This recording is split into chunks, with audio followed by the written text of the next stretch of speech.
This is going to be a really quick guide for your rotation and priorities as a Restoration Shaman in the War Within, both Raiding and Mythic Plus. So we're going to start off with Mythic Plus, where you are going to take this talent tree. It's linked in the description. And the main focus here is that we're going for the Farseer hero talents. Basically, some of our spells are going to generate little ancestors that are going to actually help us along. So for the buffs that we're giving ourselves, Earth Living Weapon on your weapon, increasing healing, and Water Shield for your mana, as well as your shield. You can also use, of course, your Earth Shield. The Shaman, you can have two different shields on, Water and Earth. And we can also put Earth Shield on somebody else as well, and I would recommend probably the tank in Mythic Plus. We then are going to use this priority here, so Ancestral Swiftness on cooldown. It's every 30 seconds. It's going to call an ancestor to our side. Your next healing or damaging spell is instant, costs no mana, and deals more healing. And again, the ancestors are going to come to our sides to help us do more healing. Healing Rain is our second priority. Use it on cooldown whenever you can. And if people inside it are injured, you can re-click it to do a downpour and do more healing. Use Riptide on different allies, mainly for the Tidal Waves buff. Casting Riptide grants 2 stacks of Tidal Wave, and that's going to reduce the cast time of your next healing wave or chain heal, and increase the critical effect of your next healing surge by 30%. And that's going to affect, obviously, your next healing spells, so we want to use our Riptides for that. Cloudburst Totem, use this. This is going to actually accumulate all of the healing you do, and either when you reactivate it or when it just dies off, it's going to explode doing all of that healing outwards. Primordial Wave can be used on cooldown as well. It's also going to put Riptide on somebody.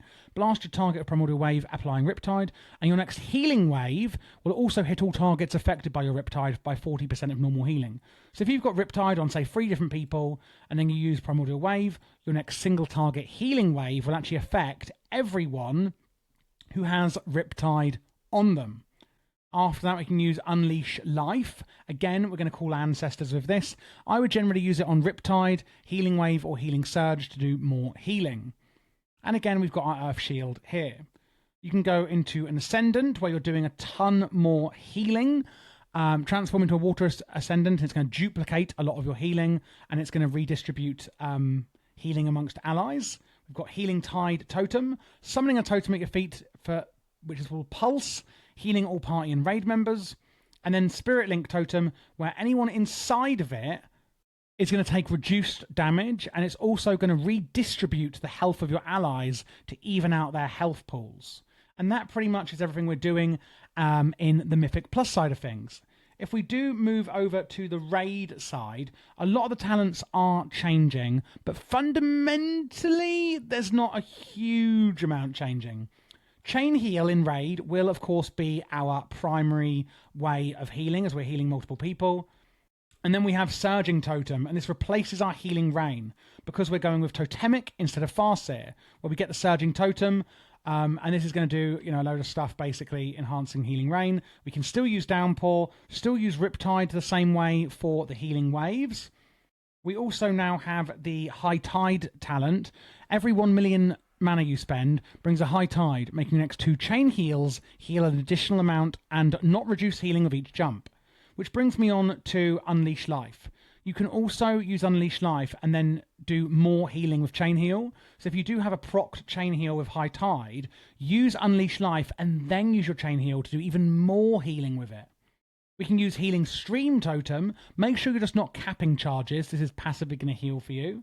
And then you use Chain Heal, Healing Wave for any single target healing, and again, Earth Shield on the tank and yourself, Earth Living Weapon and Water Shield on yourself, and we also gain Tide Caller's Guard, which is an enchant for your shield.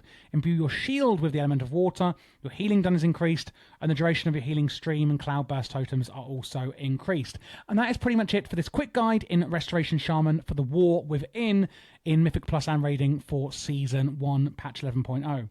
If that was too quick for you, and you want the full, in-depth, detailed guide with set bonuses, stat priorities, looking fully in the hero talents, etc., etc., check the description and pinned comment. I have put there on my other channel my full in-depth guide for you, so you can go and watch that after this if you would like something a bit more in-depth or beginner friendly. And if you did enjoy this video, please do also consider joining my Patreon. That is linked in the description too. You can get loads of War Within macros on there, as well as LVI profiles that I've put together for the War Within as well. And you can click this playlist up here to see all of the other specs I've done, which FYI is all of them.